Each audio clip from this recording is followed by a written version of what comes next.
देखो ये electromagnetic induction. Electromagnetic induction में सबसे पहले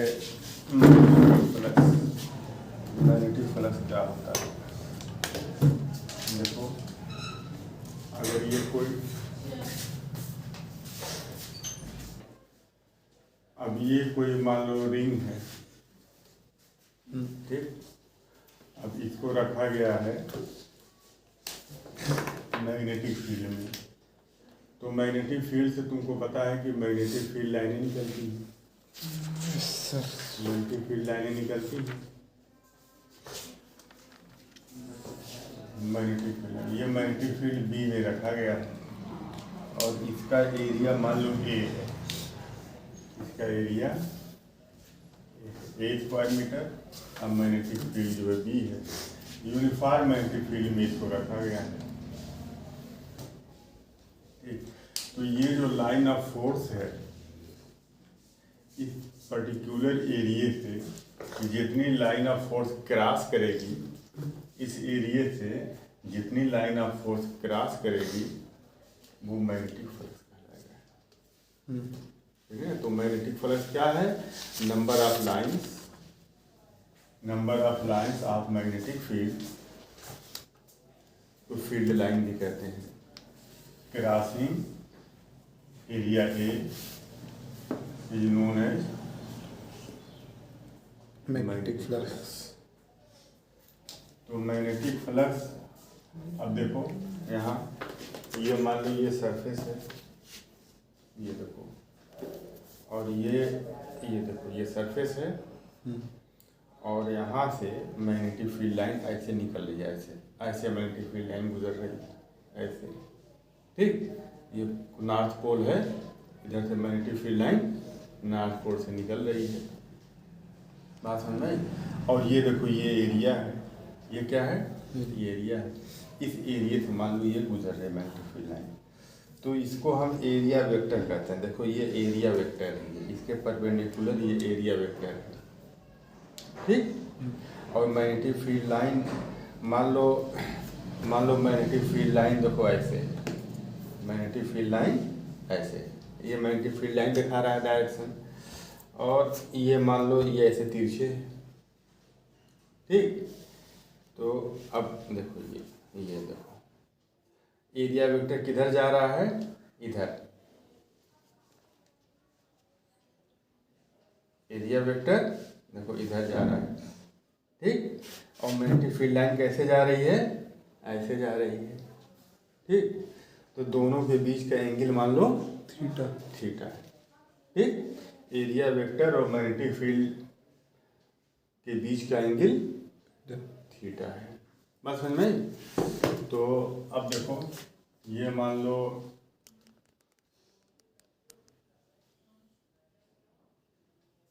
और इसका ये एरिया वेक्टर ऐसे जा रहा है, और मैग्नेटिक फील्ड लाइन कैसे एंट्री कर रही है? मैग्नेटिक फील्ड लाइन जो आ रही है ऐसे,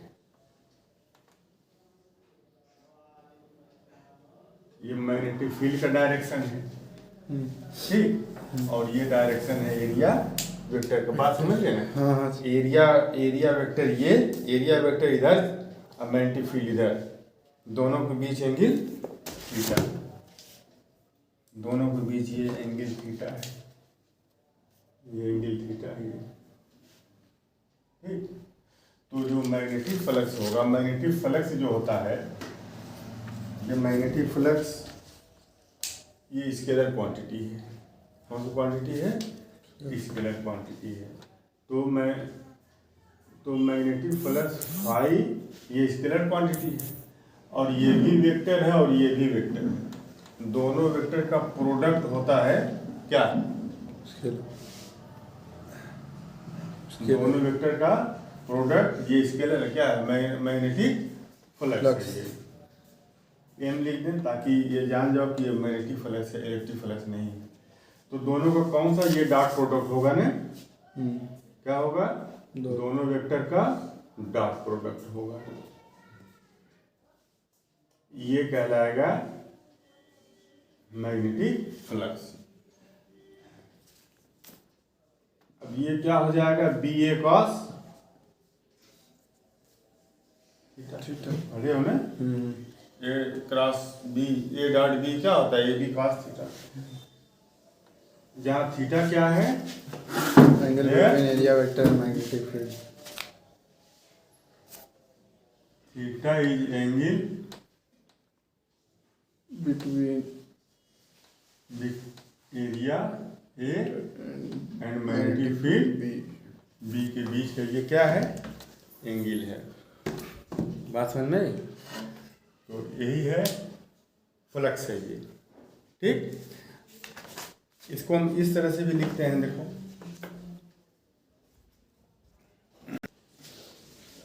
मान लो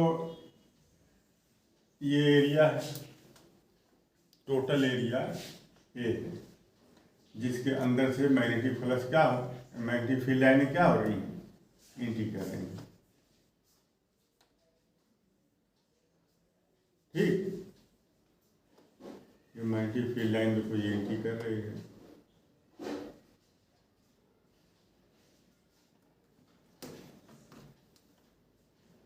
अब देखो, अगर हम एक छोटा सा एरिया यहाँ पर ले लें डी ए, छोटा एरिया डी ए से कितना मैग्नेटिक फील्ड, कितना मैग्नेटिक फ्लक्स, कितनी मैग्नेटिक फील्ड लाइनें एंट्री करेंगी।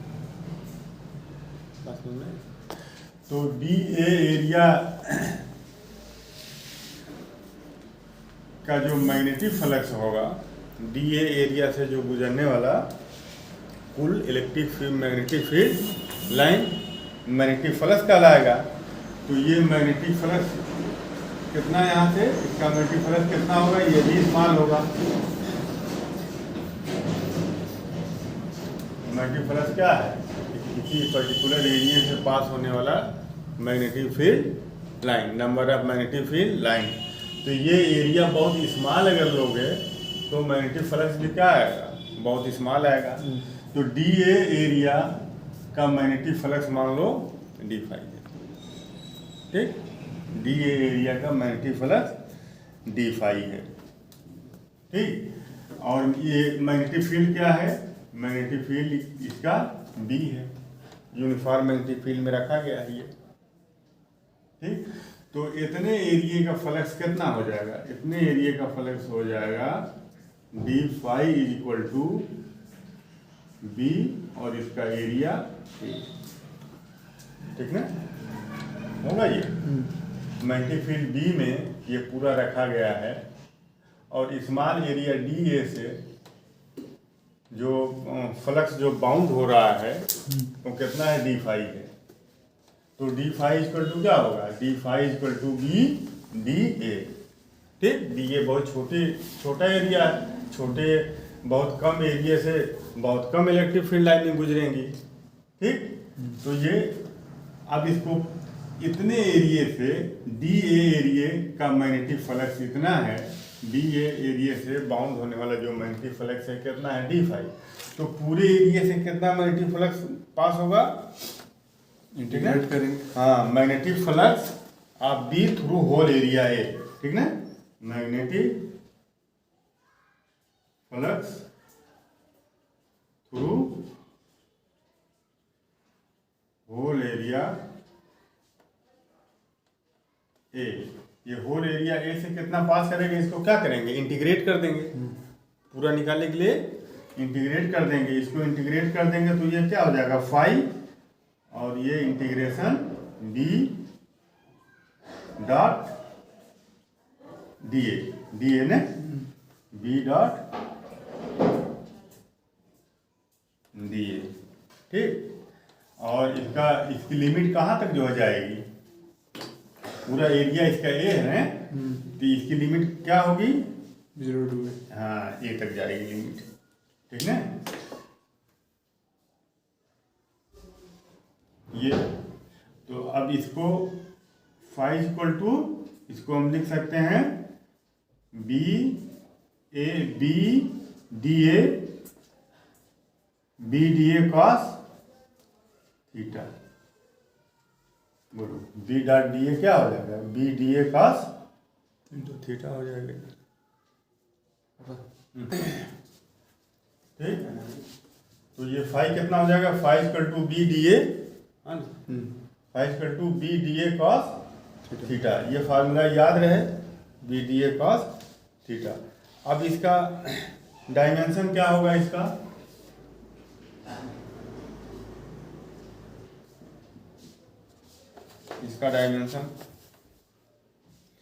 डायमेंशन क्या होगा, फाई का डायमेंशन एम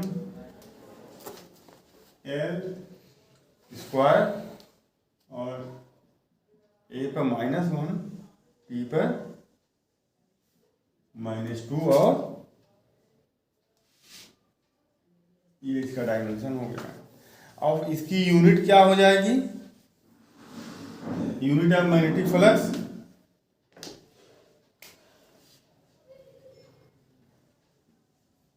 देखो यहाँ से यूनिट क्या होती है, इसकी यूनिट जो वेबर होती है,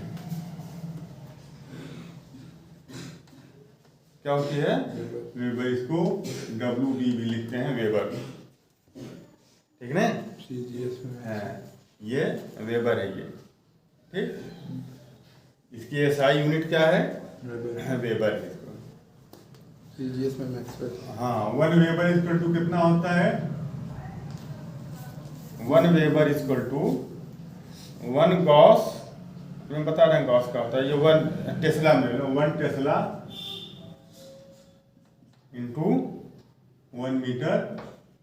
टेस्ला किसकी यूनिट है, मैग्नेटिक फील्ड की यूनिट है बी की, और मीटर स्क्वायर किसकी यूनिट है, एरिया की। मैग्नेटिक फील्ड की यूनिट टेस्ला और इसकी यूनिट तो वेबर, एसआई यूनिट है ये, वेबर कौन सी यूनिट है, SI, इसलिए जो एसआई यूनिट है कि बी को हम किस में लिए हैं, एसआई में लिए हैं, और एरिया को किस में लिए हैं, एसआई में लिए हैं। ठीक, तो इसकी जो यूनिट आएगी वेबर वो भी क्या होगा, एसआई होगा, ठीक।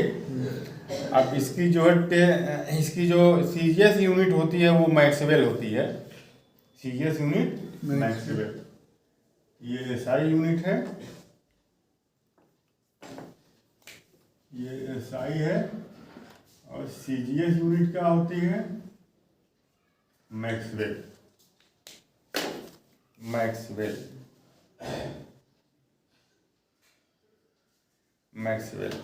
ठीक। स्मॉल से लिखेंगे ना मैक्सवेल, यूनिट स्मॉल से लिखी जाती है ना, पता है ना, मैक्सवेल, ठीक। और वन मैक्सवेल कितना होता है, या 1 weber 10 to the power 8 maxwell, ठीक। 1 वेबर इक्वल टू 10 का पावर 8 मैक्सवेल, ठीक।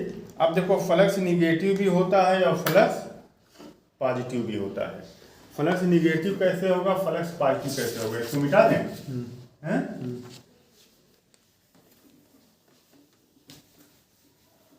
फ्लक्स निगेटिव कैसे होगा, फ्लक्स पॉजिटिव कैसे होगा, देखो मान लो ये एरिया है, ठीक, और यहाँ से मैग्नेटिक फील्ड ये बी गुजर रही है, ठीक, मैग्नेटिक फील्ड गुजर रही है, और एरिया वेक्टर भी इसका क्या होगा, ऐसे एरिया वेक्टर, ठीक। तो अगर दोनों के बीच डायरेक्शन कितना हो गया, 0 डिग्री, हाँ, इससे होकर के गुजरने वाला जो मैग्नेटिक फील्ड है, देखो यहाँ देखो ये देख रहे हो, मैग्नेटिक फील्ड कैसे जा रही है, ऐसे, ठीक, और इसका एरिया वेक्टर कैसे है, ऐसे, देख रहे हो, मैग्नेटिक फील्ड ऐसे, एरिया वेक्टर ऐसे, दोनों के बीच एंगल 0, तो cos 0 कितना हो जाएगा, 1, ठीक ना। तो if magnetic field B and area vector A are in same direction,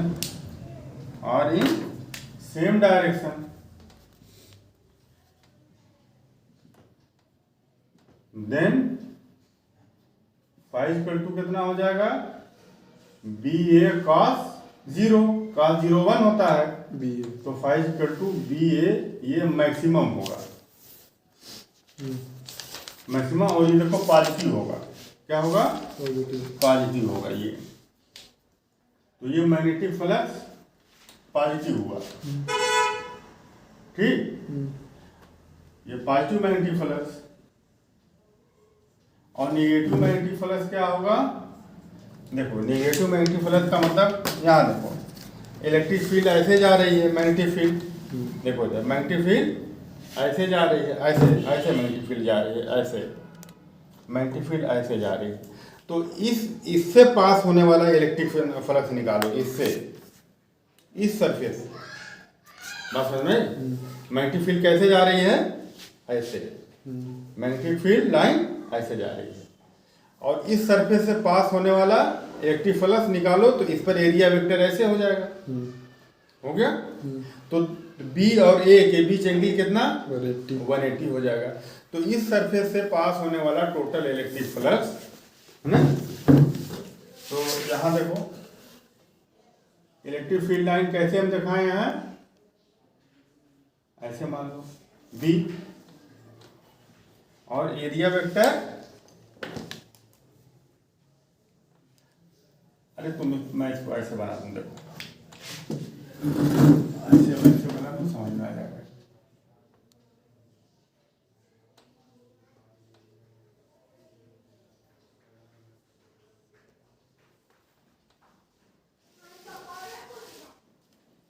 देख रहे, ये सरफेस 1 है और ये सरफेस 2 है, ठीक, और यहां से देखो ये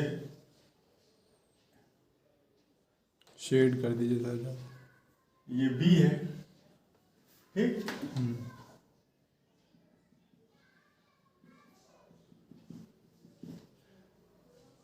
तो और इसका एरिया मान लो ए, सबका एरिया क्या है, इसका भी ए, इसका भी ए, सबका ए है। तो अब यहां तुम देखो एरिया है, ठीक, तो अब टोटल इलेक्ट्रिक फ्लक्स कितना होगा, टोटल इलेक्ट्रिक फ्लक्स देखो, यहां से पास होने वाला इलेक्ट्रिक फ्लक्स, मैग्नेटिक फील्ड इधर और एरिया वेक्टर ऊपर, एंगल कितना 90 डिग्री, तो cos 90 कितना हो जाएगा 0। तो इस सरफेस से पास होने वाला इलेक्ट्रिक फ्लक्स, मैग्नेटिक फ्लक्स 0, इस सरफेस से पास होने वाला मैग्नेटिक फ्लक्स 0, एरिया वेक्टर इधर आएगा, मैग्नेटिक फील्ड ऐसे, एंगल 90 डिग्री, cos 90 0। अब इस सरफेस से पास होने वाला, इस सरफेस से एरिया वेक्टर इधर और मैग्नेटिक फील्ड इधर, एंगल 90 डिग्री, इस सरफेस से भी पास होने वाला पीछे वाले सरफेस से 0, ठीक ना, 0, ठीक ना। तो अब इस सरफेस से पास होने वाला 0, इस सरफेस से पास होने वाला 0, इस सरफेस से पास होने वाला 0, इस सरफेस से पास होने वाला 0, क्योंकि मैग्नेटिक फील्ड ऐसे जा रहा है। तो अब देखो magnetic flux passing through surface 2, हटा दूं, magnetic flux passing through surface 2, magnetic flux passing through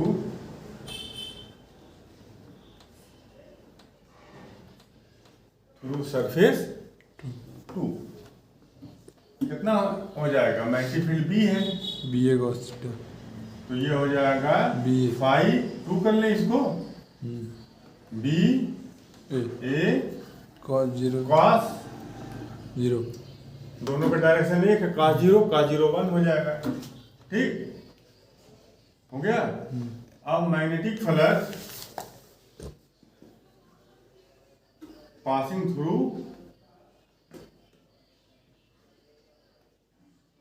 surface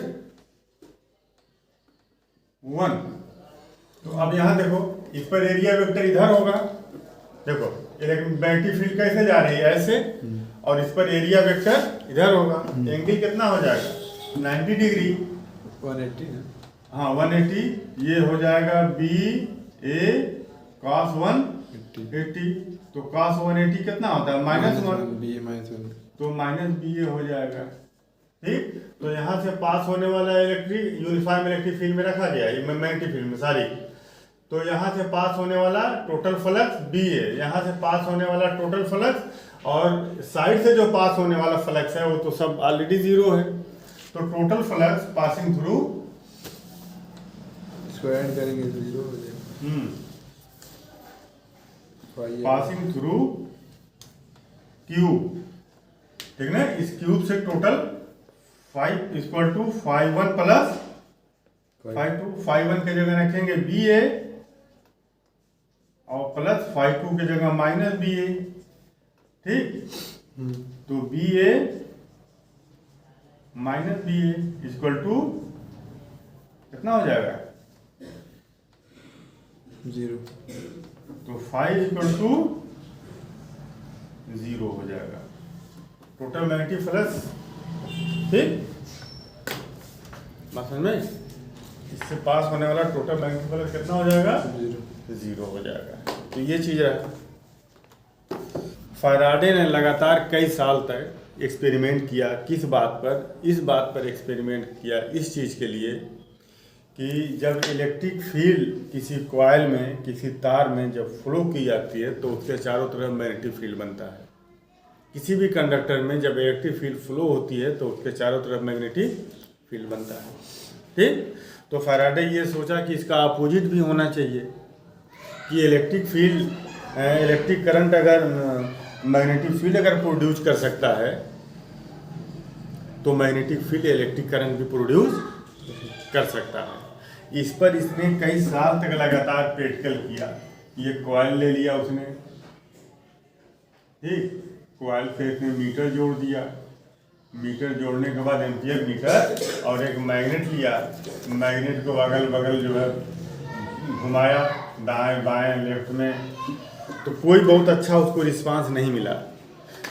तो लोग बताते हैं कि एक बार गुस्से में उस मैग्नेट को उसने उठा के फेंक दिया। अब वो मैग्नेट इत्तेफाक से इस कॉइल के पास से गुजरा है, तो उसने देखा कि ये जो मिली एम्पियर जो लगा हुआ है वो फौरन उसके अंदर डिफ्लेक्शन आ गया। ठीक, तो फिर ये जो है चौंका ये, फिर उसके बाद उसने उठा करके फिर तेजी के साथ फेंका, फिर ये चल गया हल्का सा। तो इसने एक लॉ दिया जिसे फैराडे के लॉ नाम से जानते हैं, कि अगर किसी कॉइल में या किसी रिंग में, है ना, इंटी करने वाले मैग्नेटिक फ्लक्स में परिवर्तन होगा, चेंजिंग होगी, ठीक, तो इसके अंदर इंड्यूस्ड करंट प्रोड्यूस हो जाएगा। इसके अंदर एक करंट प्रोड्यूस हो जाएगा जिसे हम इंड्यूस्ड करंट कहते हैं। इंड्यूस्ड, अगर ये खुला है तो इन दोनों सिरों के बीच induced EMF, induced EMF, electromotive force, induced EMF. और अगर हम इसको जोड़ देंगे तो चूंकि दोनों सिरों पे induced EMF potential difference develop हो गया है, जोड़ देंगे तो इसके अंदर क्या फ्लो होने लगेगा, करंट जो फ्लो होने लगेगा। ठीक ना, तो इसी को इलेक्ट्रोमैग्नेटिक इंडक्शन भी कहा गया, इसी को इलेक्ट्रोमैग्नेटिक इंडक्शन भी। और ये जो ईएमएफ जो इसके अंदर पैदा हो रहा, प्रोड्यूस हो रहा है,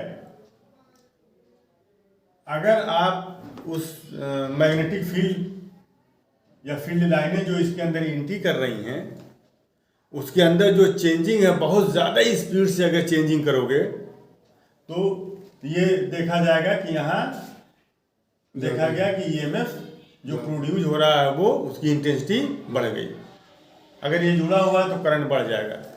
तो इंड्यूस्ड करंट या इंड्यूस्ड ईएमएफ वो directly proportional to rate of change of electric flux, rate of change of electric flux, magnetic flux ने, हाँ मैग्नेटिक फ्लक्स। तो ये जो इंड्यूस्ड ईएमएफ जो पैदा हुआ ई, ये equal to rate of change of electric magnetic flux, और ये माइनस है। माइनस क्यों है?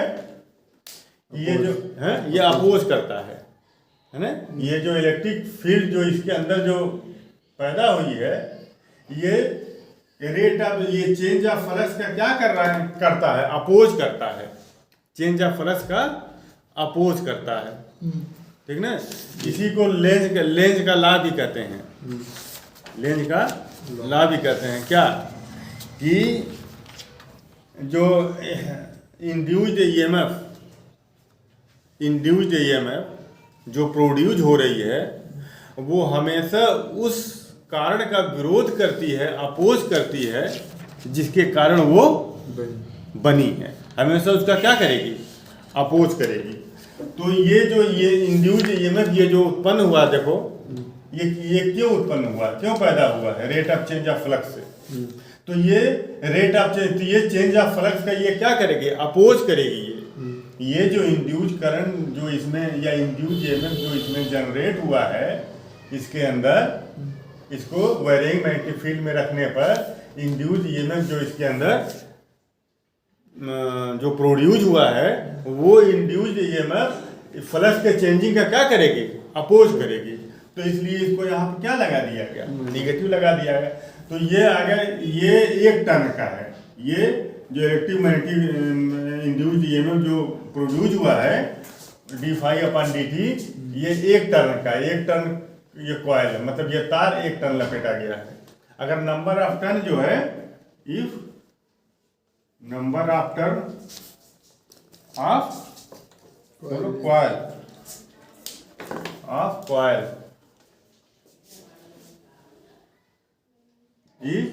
n, तो ये E कितना हो जाएगा, 1 टर्न में इतना, तो n टर्न में माइनस d∅/n माइनस d∅/dt, ये d∅/dt। बस समझ में आई। तो इलेक्ट्रोमैग्नेटिक इंडक्शन की डिफिनेशन क्या हो गई, बोलो, इलेक्ट्रोमैग्नेटिक इंडक्शन की डिफिनेशन क्या हो गई, electromagnetic induction.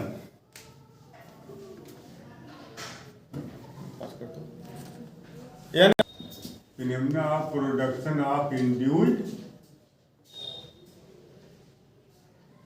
EMF, phenomena of production of induced EMF due to change of magnetic flux, due to change of magnetic flux, due to change of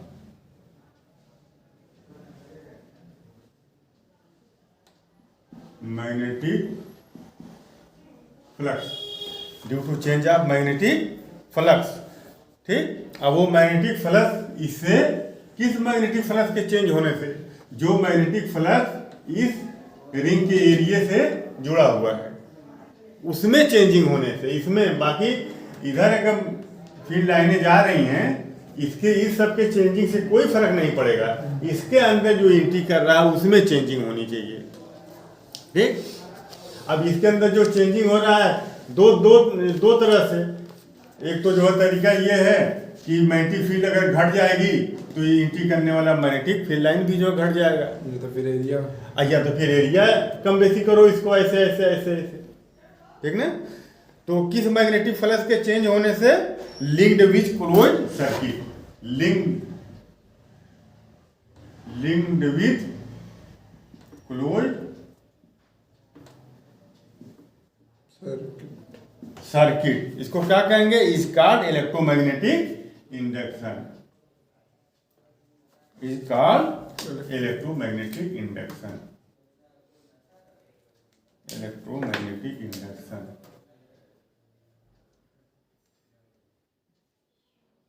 electromagnetic induction, electromagnetic induction है, Faraday का experiment समझ में आ गया।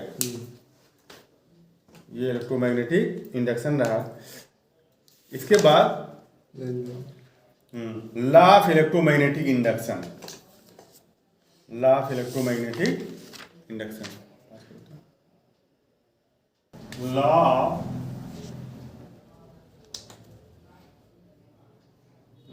Of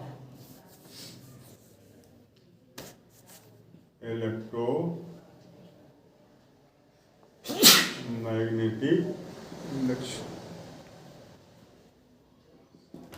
induction के दो law हैं, इसके दो लॉ हैं। नंबर वन,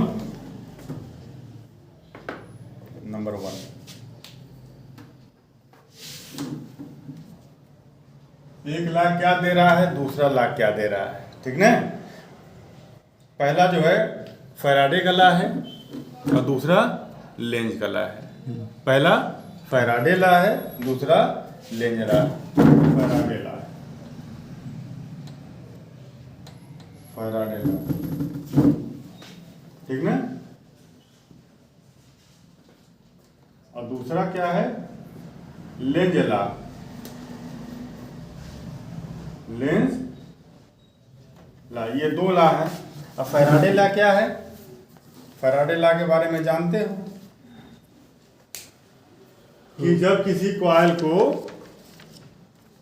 या किसी रिंग को वैरे ही मैग्नेटिक फील्ड में रखा जाएगा जिसका मैग्नेटिक फ्लक्स लगातार चेंज हो रहा हो, तो उसके अंदर ईएमएफ इंड्यूस्ड ईएमएफ। लेंज का लॉ क्या है, अभी लेंज लॉ पर बात होगी आगे डिटेल में।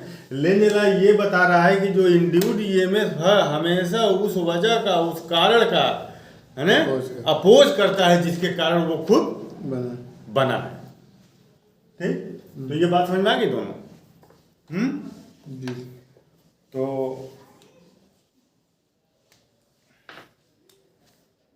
चलो फर्स्ट लॉ लिख लो, फैराडे लॉ। फैराडे लॉ ये फर्स्ट लॉ है, ये फैराडे लॉ ये first law. Whenever magnetic flux linked with closed circuit, whenever magnetic field,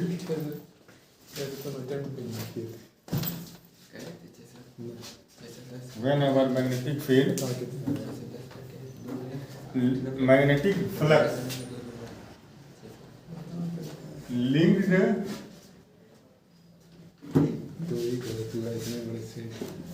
linked with a closed circuit,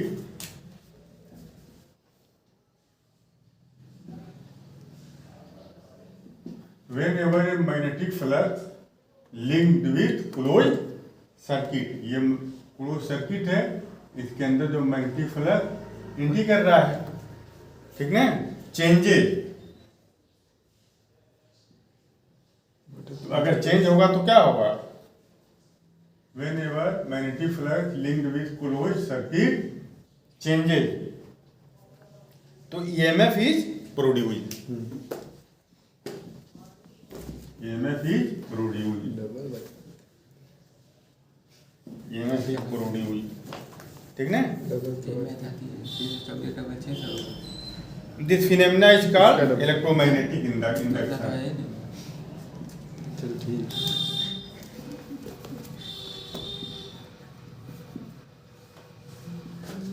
called electro,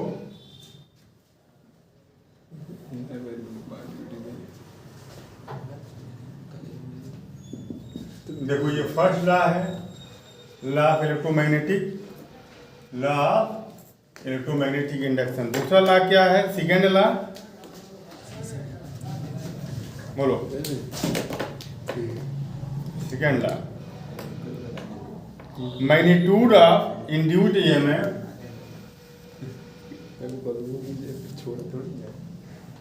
magnitude of induced EMF is equal to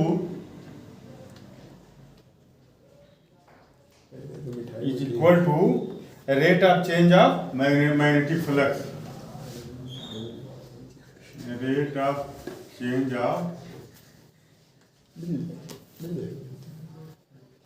magnetic flux, rate of change of magnetic flux linked with closed circuit,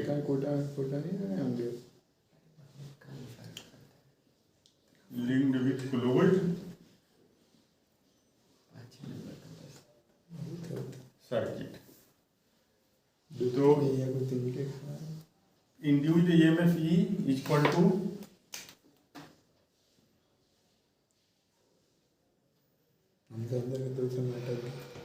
is equal to minus d phi upon d t, minus d phi upon d t. ये first law है, first law first law.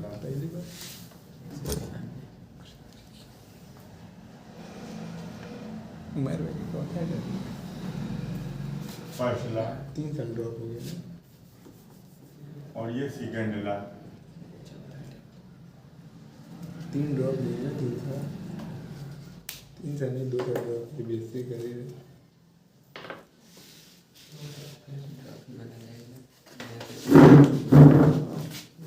ये Faraday's law, Faraday's law का ये first है, Faraday's law का ये first law है और ये सेकेंड लॉ है। फैराडे के 2 लॉ हैं, एक ये लॉ और एक ये लॉ। ठीक, जब मैग्नेटिक फ्लक्स में चेंजिंग होगी तो इसमें इंड्यूस ईएमएफ पैदा हो जाएगा। सेकेंड लॉ क्या है कि इंड्यूस ईएमएफ जो है rate of change of flux के प्रोपोर्शनल होगा। ठीक, और रेंज का लॉ क्या है, ये बी वाला, ये तो ए हो गया, ये फैराडे का हो गया ये, और बी लेंज का लॉ। लेंज लॉ वही है ना। लेंज लॉ क्या है, लेंज लॉ वही है कि जो आदमी जिसके हमेशा काम आया है वही तो है ना, जिसकी वजह से जो है जो किसी लायक बना है, वो बड़ा होने के बाद, वो उस लायक होने के बाद उसका क्या करने लगता है, अपोज करने लगता है। ठीक ना, तो लेंज लॉ तो हर जगह तुमको मिलेगा। जी सर। जिसकी वजह से जो पैदा हुआ है वो उसी का क्या करता है, अपोज करता है। बेटा बाप का अपोज करने लगता है। बेटे का। तो Lenz law, this law states that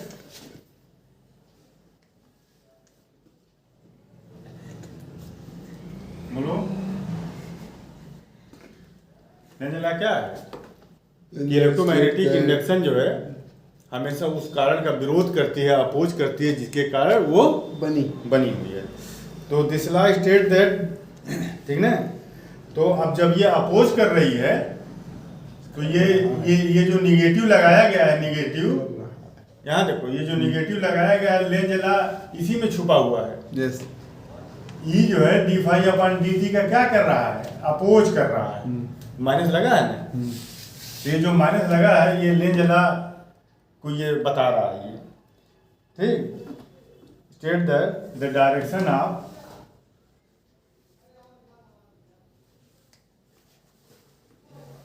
the direction of induced current,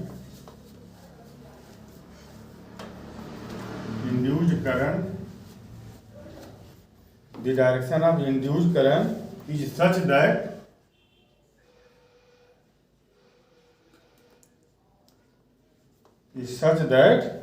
it opposes the cause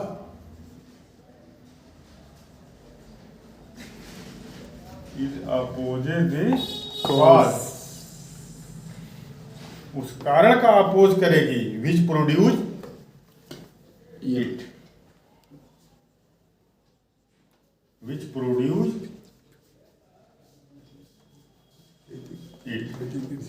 ठीक, हमेशा ये उस कारण का क्या करेगी, अपोज करेगी। ठीक, अब जैसे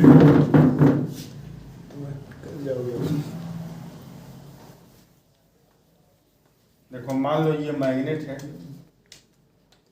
ये 2 चीज है। देखो ये इस पर तुमने क्या लपेट दिया, कॉइल लपेट दिया,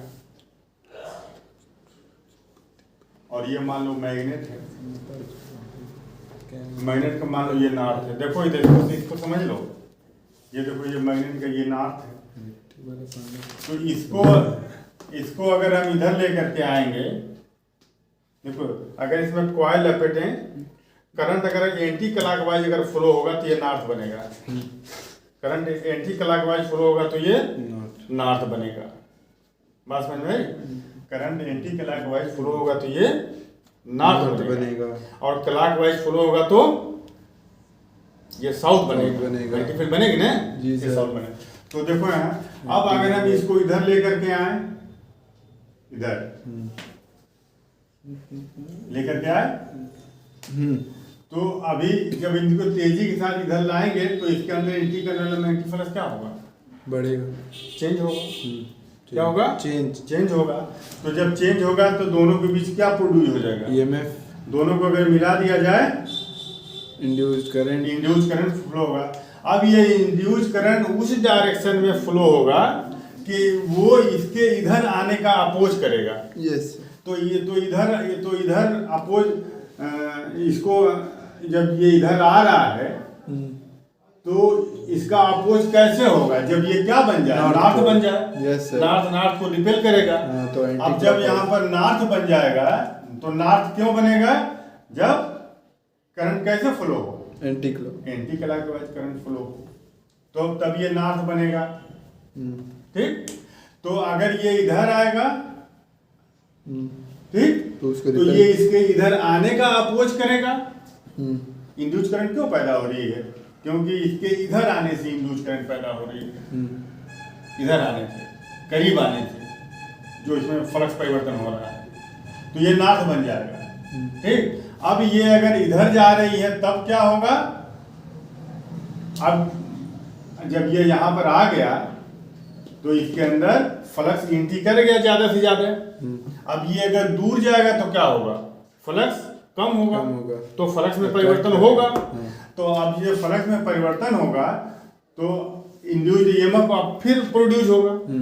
पहले क्यों प्रोड्यूस हो रहा था, फ्लक्स बढ़ रहा था तो प्रोड्यूस हो रहा था। अब फ्लक्स घट रहा है तो प्रोड्यूस होगा। तो अब जब ये इधर जाएगा तो इसमें करंट उस डायरेक्शन में प्रोड्यूस होगा, ये इसके इधर जाने का अपोज करे। तब ये इसके इधर जाने का अपोज कब करेगा, जब ये क्या बन जाए, साउथ बन जाए, तो ये उसको अट्रैक्ट करेगा। क्या करेगा, अट्रैक्ट करेगा। तो साउथ कब बनेगा, जब इसमें करंट क्लॉकवाइज फ्लो हो, करंट क्लॉकवाइज फ्लो हो। मतलब ये हुआ कि जब इसको करीब लाएंगे तो इसका अपोज ये करेगा जो इंड्यूस ईएमएफ प्रोड्यूस हो रहा है, और इसको दूर ले जाएंगे तो ये अपोज करेगा। जिसके कारण ये पैदा हो रहा है उसी का ये क्या कर रहा है, अपोज कर रहा है। यही लेंज लॉ है। ठीक।